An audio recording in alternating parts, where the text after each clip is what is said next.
नमस्कार. थेट भेट या कार्यक्रमात मी तृप्ती आपलं सहर्ष स्वागत करते. आज आपण थेट भेटण्यासाठी आलो आहोत भाऊसाहेब भोईरांकडे. चला तर मग त्यांच्याशी गप्पा मारूया. प्रश्नोत्तर तर होतच राहतील, पण त्यापूर्वी मला जाणून घ्यायचंय, तुम्ही राजकारणातही आहात, सांस्कृतिक विभाग असे दोन वेगवेगळ्या आघाड्या तुम्ही सांभाळता, तर त्यापैकी तुमचा नेमकी कल कशात आहे, म्हणजे राजकारणात की सांस्कृतिक ह्याच्यामध्ये? एकतर एका वाक्यातच सांगायचं झालं तर राजकारण हा माझा श्वास आहे आणि सांस्कृतिक क्षेत्र हे माझा उच्छ्वास आहे. अरे वा, म्हणजे श्वासोच्छ्वासच तुमचा जो आहे तो असं म्हणता येईल राजकारण आणि सांस्कृतिक असं दोघांचा मिश्रण आहे. खूप छान त्यांनी अगदी आपल्या राजकारणी शैलीमध्ये उत्तर दिलेलं आहे. पुढचा प्रश्न माझा तुमच्यासाठी असा आहे की तुमचा कुठलाही एक असा गुण जो तुम्हाला वाटतो तुमचा स्ट्रॉंग पॉइंट आहे, तुमची स्ट्रेंथ आहे, कुठलाही एक असा गुण असेल जो तुमचा स्ट्रॉंग पॉइंट आहे? एकतर कोणतंही काम हाती घेतलं तर त्या कामाप्रती मुळातच आपल्याला आवड असते म्हणून तेच काम आपण हाती घेतो. बरोबर. त्या कामाप्रती प्रचंड निष्ठा आणि ते काम टोकाला नेण्यासाठी जे काय आवश्यक असतं शारीरिक मानसिक दृष्ट्या कणखर होऊन ते काम तडीस नेणं, अच्छा, हे माझ्यामध्ये असलेला एक सुप्त गुण आहे. म्हणजे कुठलाही जो काही तुम्ही काम हातात घेतात ते 100% पूर्ण त्या कामाप्रती असलेली निष्ठा, कारण का ते आपल्या आवडीचं काम आपण स्वीकारत असतो. तर मग त्यामध्ये जे काय आवश्यक आपलं तडीस नेण्यासाठी जे गुण आवश्यक असतात तो आपला मग तत्वाशी नंतर जोड न करता ते काम यशस्वी होण्याच्या दृष्टिकोनातून अथक परिश्रम घ्यायचे आणि स्वतः घ्यायचे. बरोबर. आणि ते तडीस काम घ्यायचं. अच्छा, म्हणजे प्रत्येक कामात स्वतः जबाबदारी घेऊनच ते काम आणि मग ते पूर्ण करायचं, तडीस न्यायचं. तुमच्या वॉर्डमध्ये तुम्ही केलेला कुठलाही एक अविस्मरणीय असा बदल? अविस्मरणीय जर म्हणाल तर आकुर्डी ओव्हरब्रिज जो अनेक 15-16 वर्ष प्रलंबित होता. बरोबर.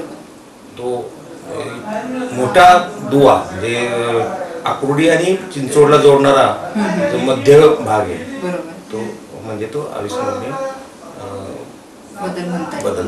खूप छान त्यांनी अविस्मरणीय बदल सांगितला. एक आहे जे स्वच्छतेशी संबंधित आहे आणि दुसरं आहे ते ट्रॅफिक कमी करणं म्हणा, वेळ वाचवणं म्हणा, जनतेसाठी एक कुठलं वेगवेगळ्या दोन टोकाची कामं आहेत पण खूप अविस्मरणीय आहेत असं आपण नक्कीच म्हणू शकतो. तुमचा आदर्श कोण आहे आणि का? एकतर राजकीय म्हणतात राजकीय क्षेत्रामध्ये मला पदार्पणामध्येच खूप दिग्गज व्यक्तींबरोबर राजकीय सहवास मिळाला. कारण का मी राजकारण म्हणजे मी एक आवड म्हणूनच त्याच्याकडे पाहत होतो की राजकारणामध्ये नेमकं काय होतं काय मिळतं हे लहान वयामध्ये काही समजत नसतं. मी शालेय जीवनामध्ये विद्यार्थी दशेमध्येच राजकारणामध्ये पदार्पण केलेलं आहे. कारण का पुणे विद्यापीठ सिनेट मेंबर मी पिंपरी चिंचवड मधला पहिला आहे.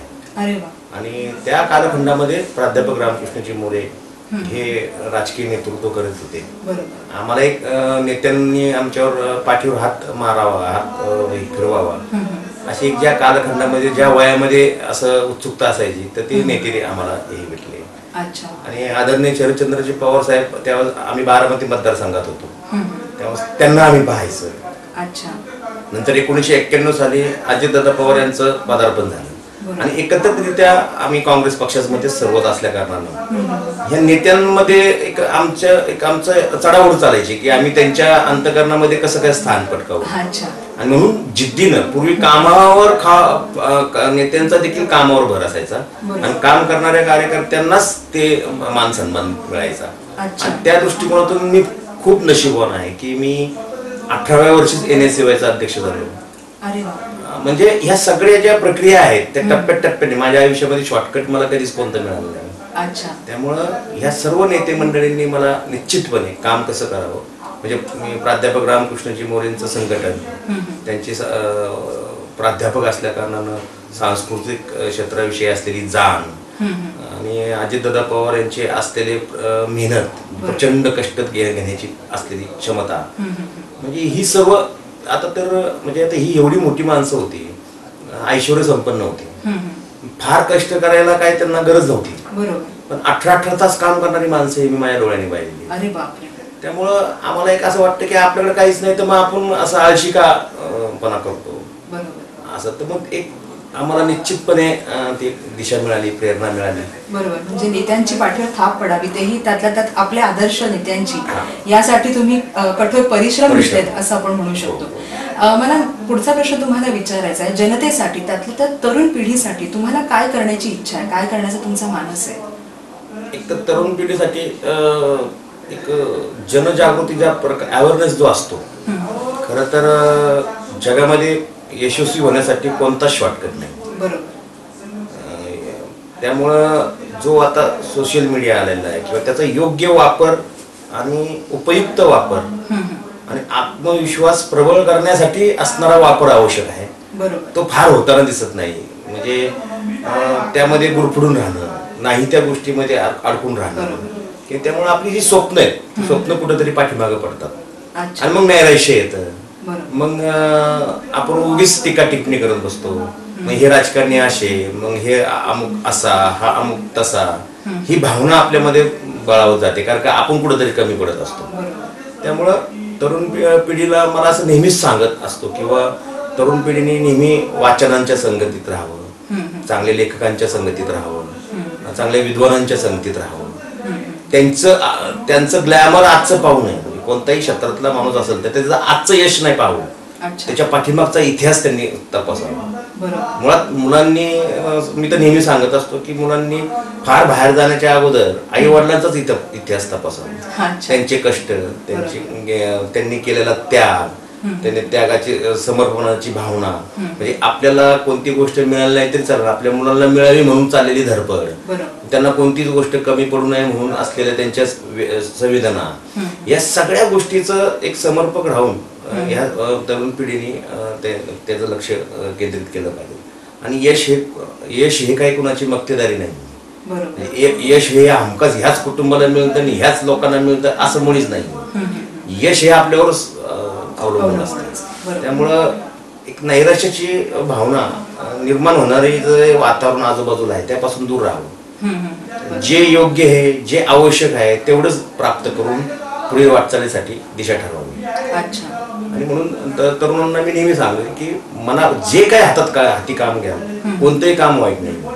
ते कामामध्ये प्रचंड निष्ठा ठेवा, प्रचंड त्याग समर्पणाची भावना ठेवा आणि अर्धवट ज्ञानानं कोणतं काम करू नका. परिपक्व ज्ञानानंच, आणि परिपक्व ज्ञान देणारी अनेक माणसं आजूबाजूला आपल्या असतात, त्यांना शोधावं.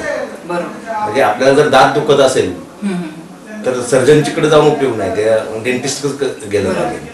ह्याचं भान प्रत्येक पिढीने ठेवावं, असं नेहमी माझं तरुणांकडून अपेक्षा आहे. खूप मोलाचा संदेश तुम्ही दिलेला आहे की दुसऱ्यांकडे तर बघाच, पण स्वतःच्या आई वडिलांकडे सर्वात सुरुवातीला बघा. याच्यानंतर मला तुम्हाला प्रश्न विचारायला आवडेल की तुमच्या वॉर्डमध्ये तुम्हाला आणखीन काय बदल करण्याची इच्छा आहे, काय अपेक्षा आहे? एक तर सर्वात महत्वाचं म्हणजे आता मी 20 वर्ष या महानगरपालिकेत निवडून येत आहे.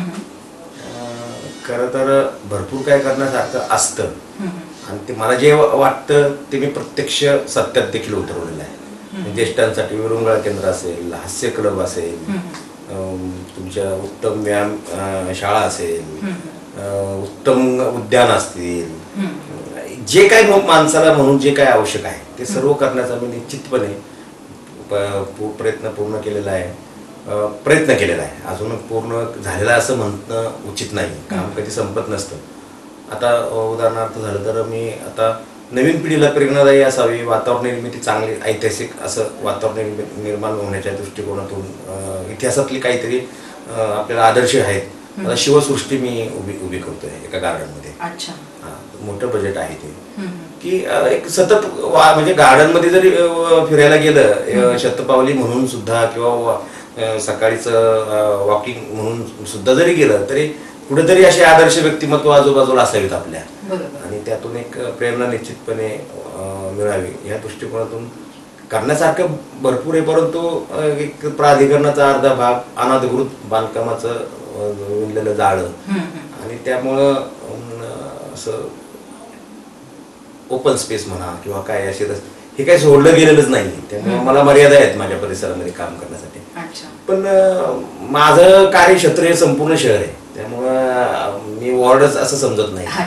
त्यामुळं शहरामध्ये चांगल्या गोष्टीच्या माझ्या अनेक संकल्पना आहेत. एखादं नाट्यसंकुल असावं भविष्यामध्ये, अशा अनेक म्हणजे भरपूर काही निश्चितपणे, कारण मी नेहमीच त्या त्या क्षेत्रातल्या त्या त्या तज्ज्ञ मंडळींशी मी चर्चा करत असतो. सगळ्या चर्चा एकाच व्यक्तीबरोबर करत नसतो. त्यामुळे मला निश्चितपणे दिशा भेटते. शेवटी आपण विद्यार्थी आहोत आणि आयुष्यभर विद्यार्थीच राहत असतो माणूस.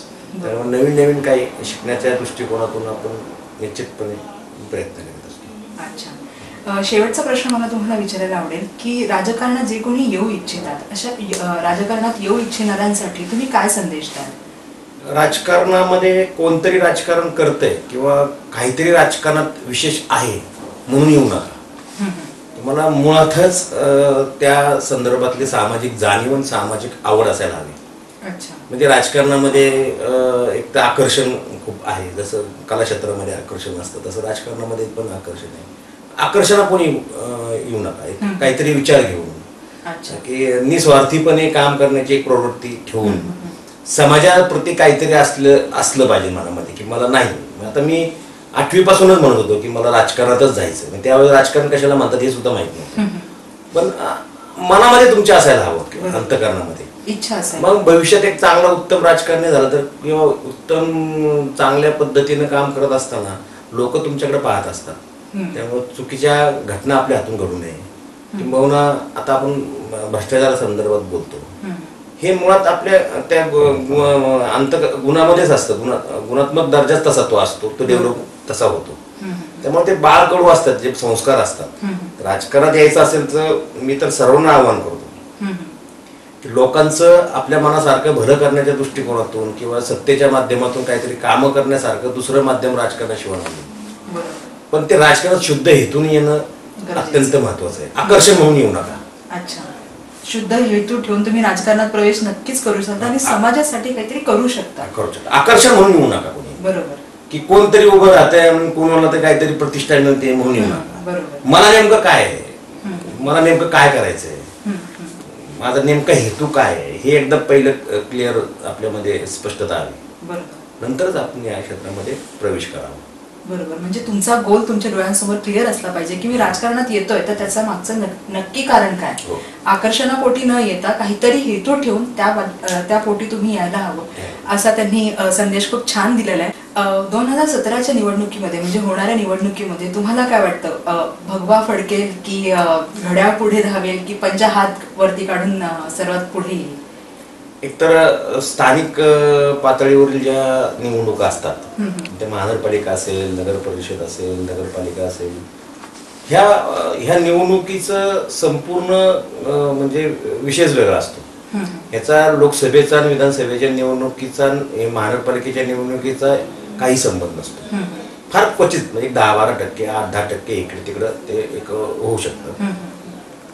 लोक जी जनता आहे, पूर्वी एक कालखंड होता की एक साधारणतः 10-15 वर्षापूर्वीचा कालखंड होता की लोकांना आपण काही सांगितलं तरी पटायचं, उत्तम पद्धतीने मांडणी केली, उत्तम वक्ता असेल तर काही. पण आता तो कालखंड राहिलेला नाही. प्रचंड अवेअरनेस झालेला आहे, जागृती प्रचंड झालेली आहे सोशल मीडियाच्या माध्यमातून, तुमच्या इलेक्ट्रॉनिक माध्यमातून. त्यामुळं प्रत्येक आमची माता भगिनी ही स्वतःच आपला निर्णय घेण्यासाठी सक्षम झालेली.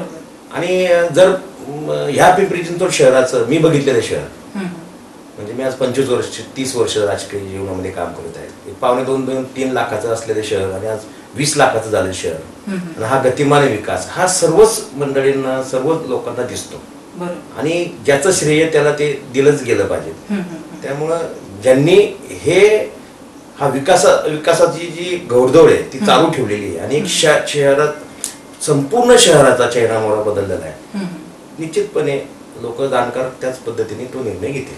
अच्छा, म्हणजे ज्यांनी काम केलेलं आहे त्याच्या त्यांना मोबदला नक्कीच मिळायला हवा असं त्यांना प्रामाणिकपणे वाटतं. खूप छान वाटलं सर तुमच्याशी बोलून. वेळ कसा गेला तेही कळलं नाही.